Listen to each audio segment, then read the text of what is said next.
$400 billion wasted annually. $236 billion in wrong payments. $43 million gas station in Afghanistan. This just have to be a joke. $500 K to see if crabs like music. $1.5 million to teach fish to walk. $398 million bridge to nowhere. Hello, ladies and gentlemen. Welcome to my first long-form video. This is something I've always wanted to do, and if you enjoy it, a like and a subscription would mean the world to me. Today, we're diving deep into the shocking truth about government waste. We'll break down real numbers, expose the most ridiculous ways taxpayer money is spent, and uncover how the system is designed to benefit a small group while the rest of us pay the price. And trust me, the numbers will blow your mind. Every country has a government. Most of them claim to be democratic. And yet, no matter where you live, you've probably heard the same two phrases over and over again. There's no money, and we have to raise taxes. But if there's never enough money, then where does it all go? Why are governments always broke despite collecting billions in taxes? Why do politicians keep asking for more while somehow living in luxury? And most importantly, why have we accepted this as normal? First, let's understand what a tax is. It is the tool that has been sold to us as essential for financing a state, which is defined as a territory with sovereign laws. Since Otto von Bismarck, back in the late 1800s when he was Chancellor of Germany to resolve internal conflicts, he implemented the largest pyramid scheme in history. Since then, the state has continuously expanded its services to the point of being practically dependent on external debt. However, many of these services do not benefit the majority, serving as justification for increasing tax revenue. Now, what if I told you that the state could be one of the biggest scams in history? Don't get me wrong, not everything is negative, but let me explain. Since ancient Rome, state models, both Republican and imperial, have focused on extracting money from the people or financing themselves through wars. That is to say, the state has rarely been seen as a truly sustainable entity in the long term. This partly explains why we constantly witness wars or tax increases. It is a poorly conceived system from the beginning, unless you were a patrician, senator, congressman, or politician. In that case, you turned the model into your own business, being your own boss with other people's money. Well, now a brief historical context. Let's move on to the data. The United States collects approximately $4.7 trillion in federal taxes annually. These revenues are divided into several categories. Individual income taxes represent approximately 50% of the total. Payroll taxes, which include Social Security and Medicare, account for about 35%. Corporate taxes contribute around 7%, and the remaining percentage comes from other sources, such as excise taxes and tariffs. The average salary of an American citizen is approximately $66,621.8 per year. Of this income, around 24.2% goes to federal, state, and local taxes, which amounts to approximately $16,130.47 per year. Which is crazy for an average worker if they only paid for the essentials to maintain a state and its sovereignty. In less than 5 years of saving, they could buy a house to rent out and live off of it. The federal budget of the United States is a financial colossus divided into three major areas: mandatory spending, discretionary spending, and interest payments. Mandatory spending, which does not require annual approval, absorbs more than half of the budget. Social Security represents 24%, ensuring payments to retirees and the disabled, followed by Medicare with 15% and Medicaid, CHIP, and the ACA with 11%, which guarantees subsidized health care.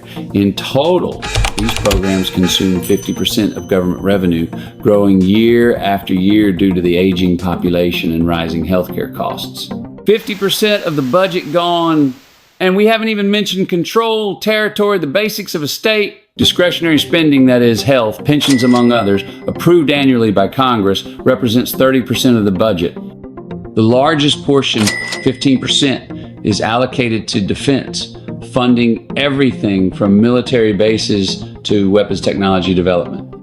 Education receives only 6% allocated to scholarships and support for public schools, while transportation absorbs 3% for road infrastructure and modernization. 1% goes to international assistance, covering everything from humanitarian aid to diplomatic agreements.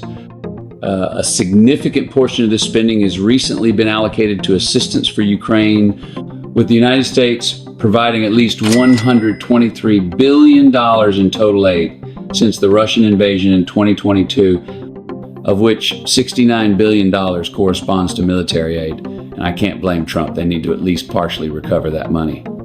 Lastly, the payment of interest on the national debt has skyrocketed, representing nearly 9% of the budget due to a growing fiscal deficit. The U.S. debt exceeds $34 trillion, and with record deficits of $1.15 trillion in just 5 months, interest rates are rising, draining more resources. How is that gap covered? Easy. By borrowing and increasing the national debt, which already exceeds $31 trillion. But the most incredible thing is that despite this fiscal crisis, wastefulness is a national sport, which in conclusion means that they spend more than they earn, and it is a behavior promoted by several countries. What ends up happening is that they are already indebting generations that haven't even been born yet. In total, public spending reached $10.05 trillion in 2023, representing 36.28% of GDP, which amounts to an annual cost of $30,008 per inhabitant. The problem is not just the amount of money spent, but whether it is truly being used efficiently, or if we are simply financing a machine that will never stop going into debt. Where does the tax money really go? Well, if you thought it was used to improve roads, schools, or healthcare services, let me stop you right there and show you a reality. The United States is a financial giant, but it is also a master at the art of burning money in absurd ways. Each year, the government wastes at least $247 billion on improper payments, inefficient bureaucracy, and redundant programs.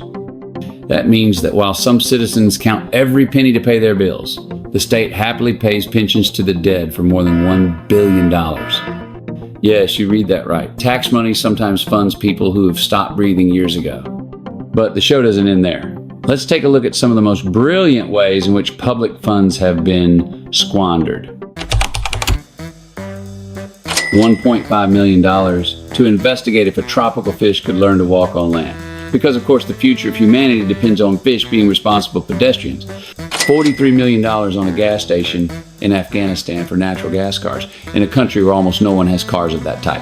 $500,000 on a study to see how crabs react to classical music. Mozart must be rolling in his grave. $15,000 on lobsters and steaks for Department of Justice meetings. Because nothing says transparency and justice like a seafood banquet paid for by the taxpayers. $3 million on a documentary about what foods bears prefer. Spoiler, whatever they find. $398 million on a bridge in Alaska. That goes nowhere. $25,000 in federal funds used by an official to pay for their wedding in Las Vegas with luxury catering included. $1.1 million on a university study about whether men find women more attractive when they are drunk. Because clearly solving this doubt will change the fate of civilization. $250,000 on a self-esteem program for donkeys. If you were already losing faith in the system, wait, because it gets worse. The U.S. government loses more than $400 billion annually just from fraud, bribery, and fund diversions. This includes inflated contracts, false billing, and programs that never get completed. In terms of federal spending, the Government Accountability Office, GAO, estimates that 5% of the total budget is lost to corruption and mismanagement, which means hundreds of billions of dollars each year simply disappear. But the cherry on top is that in 2023 alone, $236 billion in improper payments were reported. This includes money sent to the wrong people, overpayments, or funds that simply no one can justify. Medicaid, for example, loses 20% of its budget due to fraud and abuse. Meanwhile, government contracts with private companies have been a gold mine for corruption, with multi-million-dollar cost overruns in defense, infrastructure, and public health. Globally, the situation is equally disastrous. Corruption consumes more than 5% of the world's GDP, which amounts to over $2.6 trillion annually. And up to 25% of global public spending, nearly $13 trillion, is lost to corruption, fraud, and bribery. To put it in perspective, Every year, governments waste as much money as China's GDP. Recent cases have exposed the magnitude of the problem. In 2020, the leak known as the FinCEN files revealed how major banks facilitated suspicious transactions amounting to over $2 trillion, allowing money from organized crime and fraud to flow freely without government oversight. While this does not directly involve state agencies, it demonstrates the absolute failure of the financial oversight system.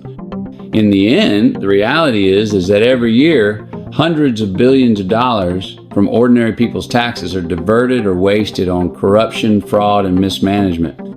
Meanwhile, citizens face high taxes, unstoppable inflation, and deteriorating public services.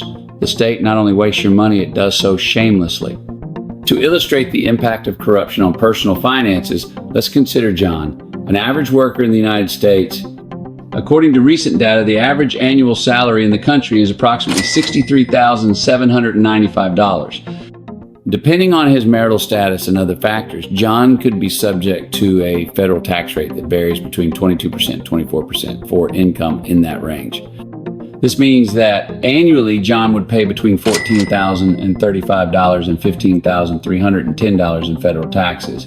If we apply the estimate that up to 25% of global public spending is lost due to corrupt practices, according to United Nations data, approximately $3,509 to $3, 827 of the taxes John pays each year could be embezzled or wasted. It's alarming, isn't it? With that money, John could have made a significant investment in his education, savings, or improvements in his quality of life. United States senators receive an annual salary of $174,000, a figure that has remained unchanged since 2009. This income is more than double the average of American households. Despite their high remuneration, senators enjoy additional benefits such as generous retirement plans and subsidized health insurance, which contrast with the limited benefits that many citizens receive. Moreover, their ability to legislate on their own salaries and benefits raises serious doubts about equity and representation in the current political system. This problem is not exclusive to the United States. Globally, corruption consumes more than 5% of GDP, and it is estimated that up to 25% of global public spending is lost due to corrupt practices. The question is, what does the average citizen do in this situation? Does anyone get outraged by this? Are they the ones who go out to march? It's a complex issue, currently difficult to solve, but it's necessary for it to become a daily topic. As with citizen pressure and especially market pressure, something could start to improve. I hope you liked it. Know that you receive academic rigor. And if you liked it, leave your comment and a subscription, because after paying so many taxes, I can't afford anything anymore. Thank you for listening.